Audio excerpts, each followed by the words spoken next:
সূর্যের ফাঁক গলে ধানের শীষে সোনালি আলো, বাতাসে দুলছে পাকা ধান, যেন সমৃদ্ধির প্রতিচ্ছবি। বিস্তীর্ণ ধান খেতে কৃষক কাটাচ্ছে ব্যস্ত সময়। এই ধানই যে আমন মৌসুমের ভরসা। ময়মনসিংহে অনুকূল আবহাওয়া আর পরিশ্রমে এবার ফলন হয়েছে ভালো। কৃষি বিভাগের দেয়া তথ্য মতে ইতিমধ্যে জেলার ৯৫ ভাগ জমির রোপা আমন ধান কাটা হয়েছে।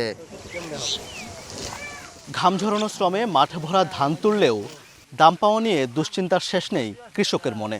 তারা বলছেন, ন্যায্য দাম না মিললে লাভ তো দূরের কথা, উৎপাদন খরচ তোলাই দুষ্কর হয়ে পড়বে।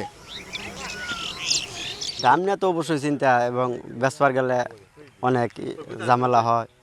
দাম তো অনেক কম দেয়। ঘরের খরচ তেমন একটা যায় না, কিনে খেতেও খাওয়ার নাগে। কামলার দর বেশি, সারের দর বেশি, কোনো ক্ষেত্রে বসে না। আলবারা দিন নাকি ৩০০ টাকা কাটা। বিক্রির যখন যায় সিন্ডিকেটের কবল যাতে আমরা না পড়ি এবং এটা যাতে ন্যায্য মূল্যটা পাই, এটাই আমাদের আসল সরকারের কাছে চাওয়া। তবে কৃষি বিভাগ বলছে, দাম নিয়ে দুশ্চিন্তার কোনো কারণ নেই।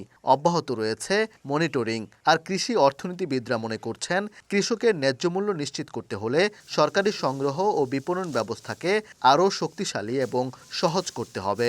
দাম প্লাস হচ্ছে কৃষকদের যে পরামর্শগুলো দরকার আছে, সেই পরামর্শগুলো আমরা অব্যাহত রাখছি। ব্লক পর্যায়ে আমাদের উপর সহকারী কৃষি কর্মকর্তা আছেন, তারা তো আছেই, তারা হয়তো ব্লক পর্যায়ে কৃষকদেরকে সহযোগিতা করছে। আর আমরা জেলা পর্যায়ে থেকে আমরা যারা আছি তারাও কিন্তু এগুলো মনিটরিং করছি। প্রয়োজনীয় জায়গায় মনিটরিং কিভাবে বৃদ্ধি করা যায়, যে কোথাও যদি কেউ কোনো ব্যবসায়ী বা এই ভ্যালু চেনের যে কোনো জায়গায় যদি অতি মুনাফা খোঁজেন, তাহলে সেটাকে কিভাবে নিয়ন্ত্রণ করা যায়, সেই উদ্যোগগুলো সরকারের পক্ষ থেকে গ্রহণ করার দরকার আছে। ২০২৫-২৬ মৌসুমে জেলায় ২,৬৮,৪৯০ হেক্টর জমিতে রোপা আমন আবাদের লক্ষ্যমাত্রা থাকলেও হয়েছে ২,৬৮,১১০ হেক্টরে।